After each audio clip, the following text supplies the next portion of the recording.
تنہائی میں گناہ سے بچنے کا کیا طریقہ ہے؟ تنہائی میں گناہ سے بچانے کے لیے ایک تو یہ ہے کہ اپنی تنہائی بھی ویسی رکھے کہ جس میں کچھ نہ کچھ دوسرا اس پہ مطلع رہے۔ ہوتا یہ ہے کہ انسان تنہائی میں گناہ تب کرتا ہے جب اسے یہ پتہ ہوتا ہے کہ انسان کم از کم اسے کوئی نہیں دیکھ رہا، ورنہ خدا تو دیکھ ہی رہا ہوتا ہے، فرشتے بھی اس کے ساتھ ہوتے ہیں۔ اب یہ ہوتا ہے کہ خدا کا ڈر ایسا دل میں ہوتا نہیں ہے اور فرشتوں کی ایسی شرم و حیا دل میں نہیں ہوتی، تو لہذا بندہ گناہ کرتا ہے۔ تو اب اس کا ایک طریقہ تو یہی ہے کہ آدمی ایسی تنہائی سے ہی بچے کہ جس کے اندر گناہ میں پڑتا ہے۔ لہذا اگر زیادہ سے زیادہ وہ ایسی جگہ رہے گا کہ جہاں اس کو کوئی دیکھنے والا ہے تو پھر ان چیزوں سے بچے گا۔ اس کی سمپل مثال سمجھ لیں، ایک آدمی موبائل کے اندر غلط چیز دیکھتا ہے، وہ غلط تبھی دیکھتا ہے جب اس کو کوئی نہیں دیکھ رہا ہوتا، اور اگر وہ کسی دو چار مہذب اور معزز آدمیوں کے ساتھ بیٹھا ہو یا ماں باپ کے ساتھ بیٹھا ہو تو پھر نہیں دیکھے گا۔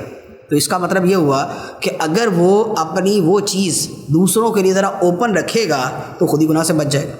دوسری بات یہ ہے کہ گناہ سے بچنے کی جو سب سے بڑی بنیاد ہے وہ خدا کا خوف ہوتا ہے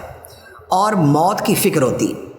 بندہ موت کو یاد کرے تو اس کے بعد اس کے لیے گناہوں سے بچنا آسان ہو جاتا ہے۔ تو اس کے لیے ایک آسان طریقہ یہ بھی ہے کہ مثال کے طور پہ موبائل ہے یا اس طرح کی جو ڈیوائسز ہوتی ہیں تو اس کے اوپر جو اوپن کا ہے نا وہ اس کا موت کا وہ ٹائٹل لگا لے اس کے اوپر۔ اسی طرح جو اس کا پاسورڈ ہے نا وہ بھی موت کے ساتھ والا کر دے کہ تجھے مرنا ہے، تجھے مر کے حساب دینا ہے، موت آنی ہے، ہر جان کو موت کا ذائقہ چکھنا ہے، یعنی کہ اس طرح کی جو ورڈنگ ہے کہ جس میں موت اور آخرت کا حساب آئے۔ تو اب ہوگا یہ کہ گناہ کے لیے بھی اگر موبائل کھولا یا ڈیوائس کھولی اور اس کا پاسورڈ یہ لگایا کہ مر کے تجھے خدا کو حساب دینا ہے،